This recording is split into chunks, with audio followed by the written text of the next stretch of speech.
Hello everyone, welcome back to my channel. আশা করি আপনারা সবাই খুব ভালো আছেন, সুস্থ আছেন। আজকে রবিবার, এখন বাজে 7:45 মতন।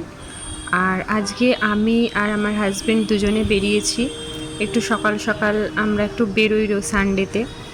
আর ফেরার সময়তে আমরা একটু মাছ নিয়ে যাব। আর একটুখানি ওয়েদারটাও খুব সুন্দর ছিল, তো হালকা হালকা রোদের আভা দেখা যাচ্ছিল, কিন্তু পরে আবার মানে মেঘটা আবার করে আসছিল। তো আমরা বেরিয়ে পড়েছি। এটা হচ্ছে স্বামীনারায়ণ টেম্পল। তো এটা আমরা পরে আসবো বিকেলবেলা। এখন আমরা যাচ্ছি এখানকার অনেক পুরনো একটা টেম্পল, খুবই ছোট কিন্তু খুব জাগ্রত। ওটা এখানকার মানুষেরা বলে থাকে আর কি কোরিয়ার মা। আর তো সেইখানে আমরা যাচ্ছি, ওটা একটুখানি ভেতর দিকে। আর এখানে ওয়েদারটা আর এখানে ধুলোটাও না খুব কম। এটা একটা ঝিলের মতন একটা ছিল। এখানে অনেক ঠাকুর বিসর্জন দেয়, ঠাকুর এখানে অলরেডি পড়ে রয়েছে। আর আমরা একটুখানি ভেতরে ঢুকেছিলাম। এখানটা বসার জায়গা রয়েছে, বিকেলবেলা বা এরকম সকালবেলাতে বসে থাকতে ভালোই লাগে।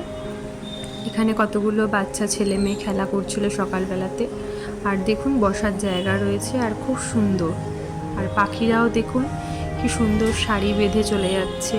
ওদেরও সকালবেলা একটা নতুন দিনে ওরাও নিজেদের মতন করে ওরা আনন্দ করছে। আর আমরাও বেরিয়ে পড়েছিলাম আমরা নিজেদের মতন করে একটুখানি ঘুরতে। আবার আকাশে মেঘটা আসছে, কিন্তু এত সুন্দর ওয়েদারটা লাগছিল। আর খুব একটা হাওয়া ছিল না, কিন্তু ওয়েদারটা ঠান্ডা মতন ছিল। আর এই যে এই গেটটা দিয়ে আমরা চলে যাচ্ছি হচ্ছে ওই পুরনো যে প্রাচীন অনেক দিনের আর কি মা, কোরিয়ার মা। তো সেখানেই আমরা চিনি না, আমাদেরকে জিজ্ঞাসা করতে হয়েছিল। আর এখানে দেখুন কত সবুজ গাছপালা। আমি এর আগেই বলেছিলাম এখানে প্রচুর সবুজ গাছপালা, যার জন্য এখানে গরমটা খুব একটা লাগে না। এই যে বাঁদিকের রাস্তাটা ধরেই হচ্ছে ওই মন্দিরের রাস্তা, কিন্তু আমরা চিনতাম না বলে আগে গিয়ে আমরা জিজ্ঞাসা করলাম। আর এই ভেতরটা দেখুন একদম গ্রাম, মানে পুরো গরুর খাটাল, মোষের খাটাল, এগুলো সব আর কি রয়েছে। আর রাস্তাটাও এটাও খুব একটা ভালো ছিল না। আমরা ফেরার সময়তে জিজ্ঞাসা করে অন্য রাস্তা ধরে ফিরেছিলাম। এই রাস্তাটা খুবই মানে মানে গর্ত ছিল। আর এখানে না এই ফ্ল্যাগগুলো খুব মানে এক একটা ঠাকুরের মন্দিরে এক এক রকমের ফ্ল্যাগ মানে পতাকা দেয়, সেটা চেঞ্জও করে ওরা। আর এটা হচ্ছে মোষের খাটাল ছিল। তো মানে পুরো একদম এমন স্মেল আসছিল, পুরো মনে হচ্ছিলো আমরা পুরো একটা গ্রামেই চলে এসেছি। আর এই যে কোরিয়ার মা, ইনি খুবই জাগ্রত। আর এখানে পইতে হচ্ছিল। আর এই যে দূরের যে জলটা দেখতে পাচ্ছেন, এটা হচ্ছে একটা ড্যাম। ওই যখন এই বর্ষাকালে যখন জল ছাড়ে বা যখন খুব বৃষ্টি হয়, তখন ওই জলটা এইখানে পুরোটা চলে আসে। এমনকি এটা শুনেওছি যে সেই জলটা এই মন্দিরের ভেতরেও ঢুকে আসে।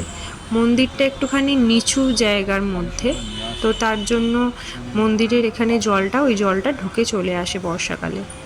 আর এখানে এখন পইতে হচ্ছিল, মন্দিরের ভেতরেও দুজনকে পইতে দেওয়া হচ্ছিল। আর বাইরে এখানে এটা বুঝতে পারলাম না, এটা পুজো হচ্ছিল। তো আমরা মাছ কিনে নিয়ে চলে এসেছি, কাতলা মাছ আর চিংড়ি মাছ। আজ এটাই রান্না হবে। আর আজকে দেওয়ারও অনেক কাউকে আছে, প্রায় 2-3 জনকে দিতে হবে। আমাদের যে বাড়ির ওনার আছে তাদের ফ্যামিলিকে দিতে হবে। আর এখানে আমি ফিশ কোরমা করছিলাম। তো ফিশ কোরমাতে এখানে আমি কাজু বাদাম, একটু আলমন্ড বাদাম আর একটু পোস্ত, 1 চামচের মতন পোস্ত, এখানে 5-6টা মতন কাজু বাদাম নিয়েছিলাম আমি। আর পোস্তটাও দিয়ে দিলাম, দিয়ে এটা আমি একটা পেস্ট বানিয়ে নেবো জল দিয়ে। এই মশলাই একবারে চিংড়ি মাছও আমি ইউজ করব। আর এরপর পেঁয়াজ, আদা, রসুন সেগুলো সব একবারে পেস্ট করে নেব। আর এটা যেহেতু ফিশ কোরমা, সেহেতু সাদা সাদা হবে। আর মাছটা রান্না করার লাস্টে আমার আর ভিডিও করা হয়নি, একটু তাড়াহুড়ো ছিল। তো আপনারা যদি বলেন আমি নেক্সট ব্লগে নেক্সট ব্লগে নয়, আমি আলাদাভাবে আমি একটা রেসিপি আমি কোনো একটা ব্লগে আমি দিয়ে দেবো। তো এখন আমি আপাতত মানে আপনাদের সাথে বলে দিচ্ছি যে কি কি দিলাম।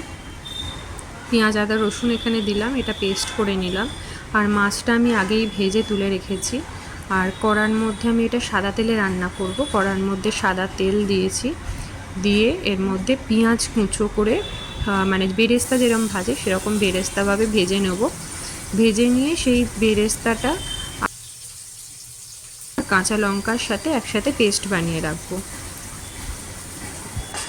এই যে আমি পেঁয়াজটা ভেজে নিচ্ছি, দেখুন এটা আমার ভাজা হয়ে গেছে। এটা তুলে রাখবো। রেখে এখানে গোটা গরম মশলা আর একটা স্টার অ্যানিজও ফোড়ন দিয়েছি।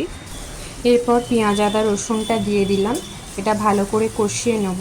কষিয়ে নেওয়ার পরে টক দইটা দিয়ে দেবো। টক দইয়ের পরে আমি ওই বেরেস্তা যে বেটে রেখেছিলাম তার সাথে কাঁচা লঙ্কা দিয়ে সেটাও দিয়ে দেবো। আর লাস্টে অ্যাড করব হচ্ছে কাজু বাদাম আর পোস্ত বাটা, কারণ ওটা আগে দিলে কড়ার নিচে লেগে যাবে, তার জন্য দিইনি। আর সব একবারে মশলা সব কষানো হয়ে গেলে তারপরে মাছগুলো ছেড়ে দেবো, অল্প জল দেবো, দিয়ে ওপর থেকে বেরেস্তাটা একটু ছড়িয়ে দেবো, আর কেওড়ার জল আর একটু মিঠা আতর অল্প 2-3 ফোঁটা আমি দিয়েছি, যেহেতু ফিশ কোরমা। আর এখানে মিঠি এখানে নাচানাচি করছে, গান চালিয়ে দিয়েছিল ওর বাবা। আর চিংড়ি মাছটাও আমার রেডি হয়ে গেছে। তো চলুন এবারে ফিশ কোরমাটা যারা যারা খেয়েছে তারা খুব সুনামই করেছে। হ্যালো, এখন আমাদের লাঞ্চ কমপ্লিট হয়ে গেছে। আর আপনাদের সাথে শেয়ার করলামই যে আমি লাঞ্চে আজকে কী কী বানিয়েছি। তো আজকে প্রচুর তাড়া ছিল আর খুব লেট হয়ে গেছিলো, তাড়াতাড়ি করে আর কি করা হচ্ছিলো। আর এখন মানে সোমের বাবা ছেলে মেয়েকে নিয়ে ঘুমোচ্ছে, এখন শুয়েছে একটুখানি। আর সকালবেলা একটুখানি আমরা ঘুরে এলাম, সেটা আপনাদের সাথেও শেয়ার করলাম। সানডেটা আমাদের এরকমই কাটে, যতটা পারি মানে একটুখানি ছেলে মেয়েকে নিয়ে ঘুরতে যাওয়া এরকম করে আর কি, কারণ সারা সপ্তাহ অতটা আর কি টাইম হয় না, সবাই বিজি থাকে, আমার হাজব্যান্ড বিজি থাকে, সোমেরও সারা সপ্তাহ ধরে পড়া থাকে, তো তার জন্য আর হয়ে ওঠে না। আর এখন এরপর আমরা এখন বাজে মোটামুটি 4টের মতন বাজে, আমরা এখন বেরোবো হচ্ছে, আমরা একটু সিনেমা দেখতে যাবো। আমরা সিনেমা দেখতে যাই এরকম, তার ছেলে মেয়ে দুজনকে নিয়েই যাই। কোনো কোনো সময় সোম থাকে, সেরকম সিনেমা হল তখন নিয়ে যাই না সোমকে। আর আমরা বেরোবো হচ্ছে 5টার সময়। কিন্তু আজকে ওয়েদারটা আমাদের পেছনে লেগেছে। আর সোমের আজকে ছিল, ও যে যেখানে টিউশন পড়তে যায় সেখানে ওর ইনভিটেশন ছিল রাখি স্পেশাল, রাখির জন্য। তো সেখান থেকে ও খেয়েছে। আজকে ও বাড়িতে লাঞ্চ করেনি, ও বাইরে লাঞ্চ ওখানে ম্যামের বাড়িতে লাঞ্চ করে এসছে। আর আজকে আমাদের সকাল থেকেই বৃষ্টি, আমরা বাড়ি আসার পর থেকে সকালবেলা মাছ কিনে নিয়ে বাড়ি আসার পর থেকেই বৃষ্টি। তো বৃষ্টি এখনও প্রচুর কালো মেঘ হয়ে রয়েছে, মানে ওদিক থেকে মেঘগুলো উঠছে। জানি না কী করে এখন সিনেমা দেখতে যাব। যদি বৃষ্টি বেশি আসে তাহলে অটোতে যেতে হবে, তখন আর স্কুটিতে যাওয়া সম্ভব নয়, কারণ সিনেমার টিকিট অলরেডি আমাদের কাটা হয়ে গেছে। তো চলুন তাহলে, আর কী সিনেমা দেখতে যাচ্ছি সেটাও আপনাদের সাথে আমি শেয়ার করবো। তো দেখুন আমার ব্লগটা শেষ পর্যন্ত। আজকে সানডে ব্লগটা কেমন লাগলো অবশ্যই আমাকে কমেন্ট বক্সে কমেন্ট করে জানাবেন। আর অবশ্যই যারা নতুন তারা আমার চ্যানেলটা সাবস্ক্রাইব করে দেবেন যদি আমার ভিডিওটা ভালো লেগে থাকে।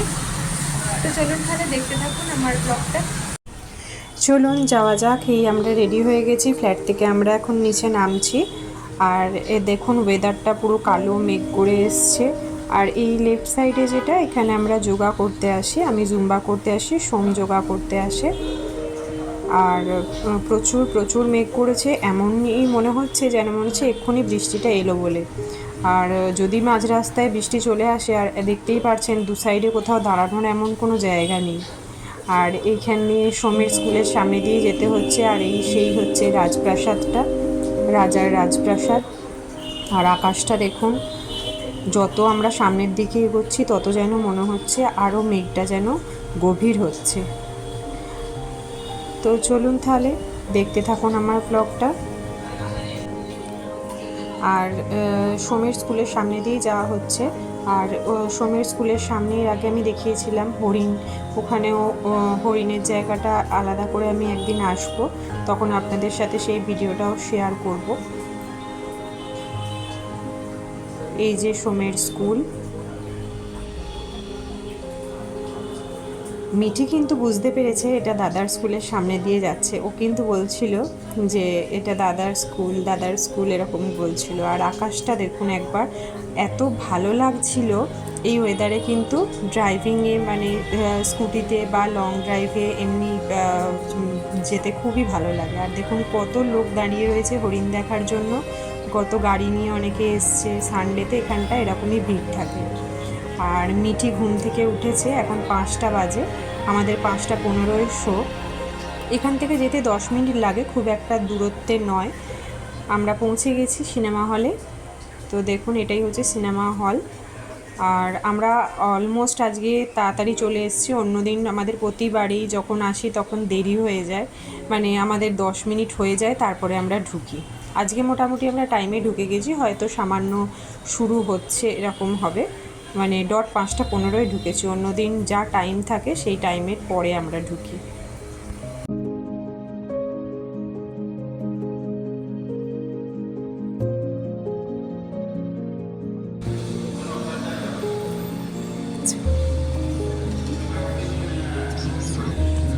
उत्तर पृथ्वी की मेरी कामना अनुचित है? नहीं, परंतु पुत्र प्राप्ति के लिए अनुचित है संध्या का ये समय, क्योंकि ये वो समय है जब भूत पिशाच ना तो कभी जन्मे थे और ना ही कभी जन्मेंगे। इनके जीवन के केवल 2 ही लक्ष्य होंगे, भगवान से शत्रुता और उन सीमा पर पहुंचेगा तब इनका वध स्वयं भगवान विष्णु करेंगे। क्या घोर अनर्थ हो गया? हे महादेव, काम वासना ने मुझे अंधा कर दिया था।